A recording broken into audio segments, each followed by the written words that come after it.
All right, here it is, the all-new Palm Centro available on Sprint, a Palm OS, sort of like a Treo, but not quite. There you go. They've got some documentation, very nice, and a little battery, not too shabby, not too powerful a battery either. And there is the Centro itself. As you can see, it is very, very small. Now look at this. The little screen protector that they have on there is actually really informative. They've got the 800 number that you can call to get free setup assistance, and I think that's really great that they're aiming for new users and they make it really obvious for new users what they can do to learn how to set up the phone. So I'm really pleased about that. So let's pop the battery in and take a look. The battery is 1150 milliamps, a very small battery. Gives you about 3.5 hours of talk time or so. And so you can see it's booting up there, and you can see there's the micro SD card slot and the infrared port on the side. And let's take a round and look at the device. It's very solidly built. It feels great in the hand. There's the Athena connector. There's the ringer switch. There's the back of the phone. There you go. It's pretty much what you expect. So I think the thing to do now is let's compare it to some of the devices that are actually the competing devices on the market out there today. And the first one I'm going to put it up against is, the Treo 680, the GSM consumer Treo as it's known. And you can see it is much shorter and a little bit thinner. It's hard really to show you here, but it really does feel way, way smaller. It's more rounded, feels a lot better in the hand. Not nearly as wide, just a much, much better form factor than the 680. It really is. And the other thing that you also notice, it still is a 320 by 320 screen. And what that does is it means that it looks much better than the 680 screen just because the pixels are packed in a much smaller space.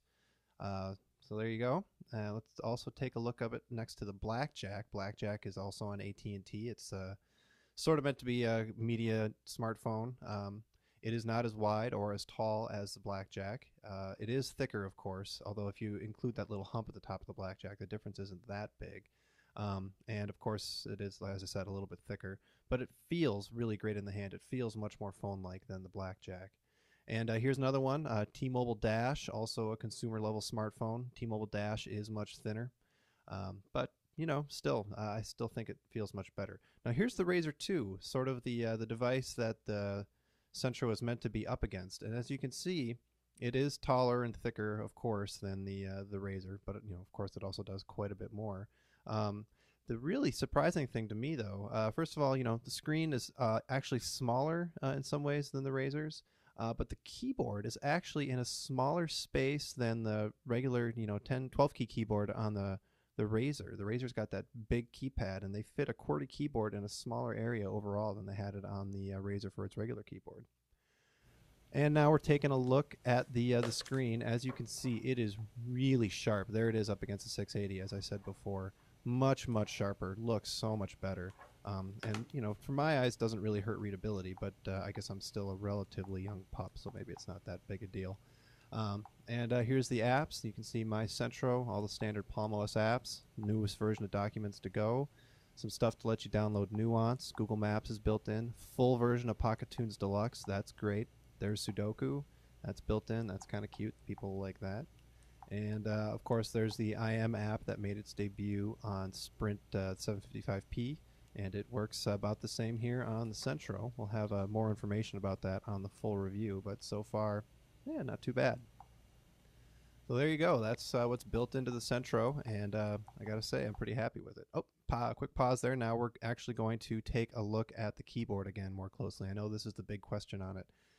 As you can see, it's pretty flat, and as I said in the earlier video, it's sheet printed. It's all one size, or all one sheet. And you can also see, there it is up against the 680. The buttons don't stick out quite as far. They are a bit smaller, more tightly packed. But again, I'll do another quick test here. There, again, showing you how to type on the keyboard, and you just type. And if you use the tips of your thumbs or perhaps your fingernails, it's really not too bad. So here I am going at a relatively heady clip, not too fast, not too slow, and I was able to type on it pretty easily. I'm gonna have to hit delete here a couple of times, but all in all, much faster than you're gonna get with T9 on a RAZR 2, for example. So there you go. That's my initial 2-minute impressions of the Centro, and we are going to have a full review for you as soon as I can get it done.